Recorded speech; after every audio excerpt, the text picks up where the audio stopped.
काय सांगणार या ठिकाणी आज देवेंद्रजीची भेट अपेक्षित होती, या ठिकाणी भेट झाली, काय सांगणार? मुख्यमंत्री देवेंद्र फडणवीस यांच्यासोबत आपली भेट होणार होती, पण ती शक्य होऊ शकली नाही. काय सांगणार? नाही, माननीय मुख्यमंत्री देवेंद्र फडणवीस यांच्यासमोर माझी भेट होणार होती ही काही खरं नाही आहे. या कार्यक्रमाच्या निमित्तानं मी ज्या ठिकाणी उपस्थित राहिलो, जर औपचारिकरित्या त्या ठिकाणी भेट झाली तर भेट घ्यावी असा माझा प्रयत्न होता. आता हा कार्यक्रम जो आहे तो शासकीय कार्यक्रम नव्हता, आज संघाच्या माध्यमातून कार्यक्रम केलेला होता आणि या कार्यक्रमासाठी आम्ही उपस्थित होतो. क्रांतीवीर ख्वाजा नाईक यांच्या स्मारकाच्या संदर्भामधला कार्यक्रम असल्यामुळे यामध्ये फार मोठी राजकीय चर्चा किंवा काही अन्य चर्चा होईल अशी अपेक्षाच नव्हती. या कार्यक्रमाला आपण निमंत्रित म्हणून होतात, व्यासपीठावर तुम्हाला बोलवणं बसवणं अपेक्षित होतं असं वाटतं की? मी या कार्यक्रमाला निमंत्रित होतो. या कार्यक्रमाला आग्रहपूर्वक मला फोनही आले की तुम्ही यावं आणि राष्ट्रीय स्वयंसेवक संघाच्या वतीनं या ठिकाणी कार्यक्रम झाल्यामुळे मी उपस्थित राहिलो. पण या ठिकाणी अपेक्षा नव्हती की सर्वांना स्टेजवर या ठिकाणी स्थान द्यावं.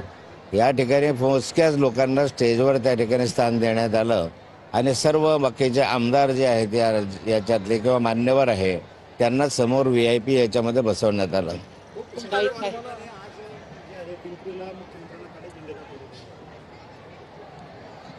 आम्ही विरोधी पक्षामध्ये आहोत आणि म्हणजे स्वाभाविकता जे अनेक विषय आहेत त्या विषयाच्या संदर्भामध्ये जे समाधानकारक उत्तर सरकारकडून मिळत नाही त्या विषयाचा निषेध आम्ही व्यक्त करत असतो.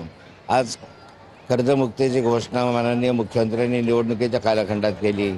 विजेच्या संदर्भामधले विषय अनेक विषयाच्या संदर्भात कापसाला भाव देऊ वगैरे सांगितलं, पण प्रत्यक्षात त्या ठिकाणी कृती झाली नाही आणि म्हणून असे जे विषय असतात त्या विषयाच्या संदर्भामध्ये सरकार म्हणून आम्ही निषेध व्यक्त करतो. जनजाती संदर्भात कॉन्ट्रॅक्टरांनी मुख्यमंत्र्यांच्या पत्राच्या संदर्भात पोलीस मला त्रास देतात.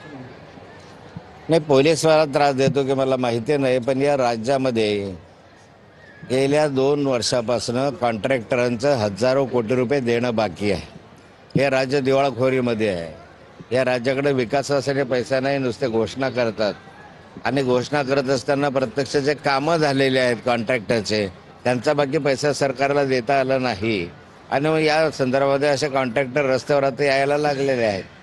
जनजाती संदर्भात अपेक्षा तुम्ही व्यक्त केलेल्या होत्या की काहीतरी घोषणा करावी, तुमचं समाधान झालंय का त्यांनी? मला अशी अपेक्षा असते नेहमीच की कोणते तरी मंत्री किंवा माननीय मुख्यमंत्री ज्यावेळेस या जिल्ह्यामध्ये येतात आणि प्रामुख्याने मुख्यमंत्री, तर या जिल्ह्यासाठी काहीतरी देऊ पाहिजे, काहीतरी मिळालं पाहिजे. आमच्या पदरामध्ये एखादी मोठी घोषणा पाहिजे, एखादा प्रकल्प आला पाहिजे, एखादं विकासाचं काम आलं पाहिजे. पण दुर्दैवाने देवेंद्रजी या ठिकाणी ज्या ज्या वेळेस आले त्या वेळेस ते येऊन खाली आता आम्हाला परत जावं लागलं. आमच्या जिल्ह्यासाठी काहीही माननीय मुख्यमंत्री आल्यानंतर पदरामध्ये पडलं नाही. भेटीसाठी काही प्रयत्न केले होते का तुम्ही? नाही, आत्ता भेटीसाठी प्रयत्न करण्याची गरज नाही. भेटीसाठी जायचं असेल तर अपॉइंटमेंट घेऊन मी जाऊ शकतो आणि ते मला नेहमीच अपॉइंटमेंट देतात.